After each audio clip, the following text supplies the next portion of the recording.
There are some elements of storytelling that are overdone, things that get overused because writers are uninspired or lazy. However, some things are done again and again not out of laziness, but because it is timeless, because it always works, and because it's become so ingrained in storytelling, most plots just seem broken without it. The 3-act structure. What is it, and why is it so important? Let's find out.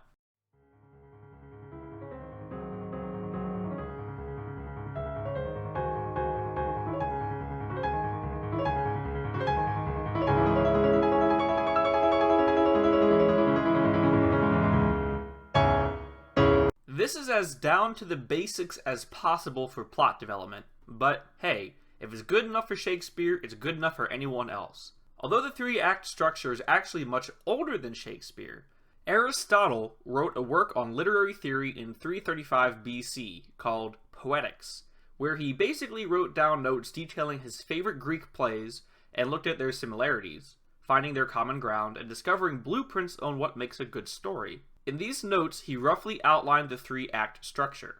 It has been used by playwrights, novelists, screenwriters, and game developers for one very good reason. It's the most effective way to tell a story. It's so effective that it sounds pretty obvious when you actually learn about it. So, what is it? The 3-act structure always works in the same basic format. There's the setup, Act 1, the confrontation, Act 2, and the resolution, Act 3. Sometimes colloquially referred to as the beginning, the middle, and the end. Okay, so that is pretty obvious, but don't let its simplicity fool you. More writers mess this up than you would expect, and readers hate it when they do. The 3-act structure is what makes a story a story.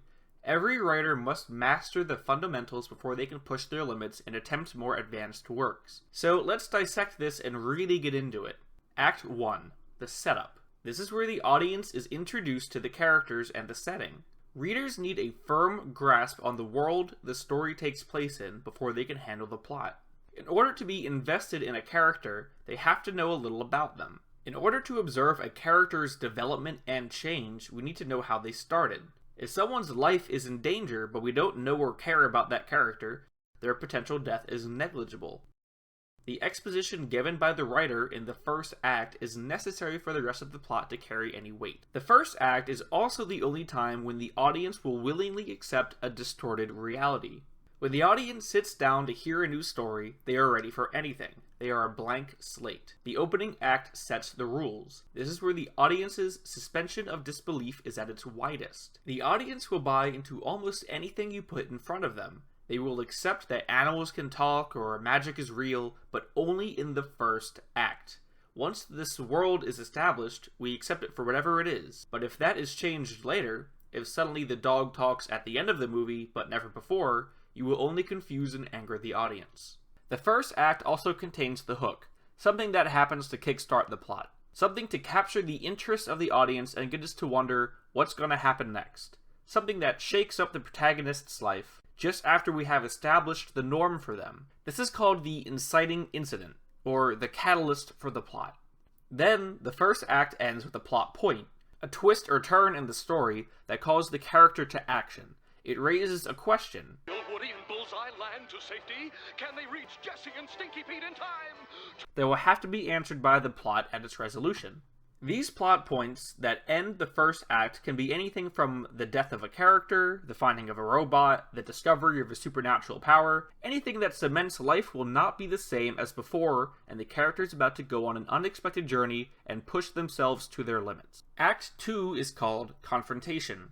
Typically because this is where the main character has their first confrontation with their antagonist, or anything else that is causing the conflict. This certainly won't be the last time they meet, however. The protagonist is currently unable to defeat their problem, and must become the hero they are destined to be in order to conquer it later.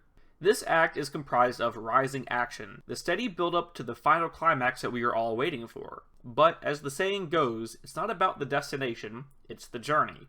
And that's what the second act is really all about, the journey. They have left their comfort zone and are out in the harsh new reality. This is where we see characters start to develop. We see the conflict start to change them in subtle ways. That leads them down a new path as they meet new people. The plot develops too. giving us more detail of what's at stake if the character fails their quest, and what is needed of the main character to achieve their goals. This is often the most challenging part to write for most authors because, to the uninspired, it's the most boring. The world, the characters, and the plot have already been established, and we have an ending in mind, but that's 60,000 words from now. How do we fill up the space? Many writers introduce subplots to give the main arc some padding. I would only recommend this if the subplot directly influences the main storyline and develops the main character in a dramatic way.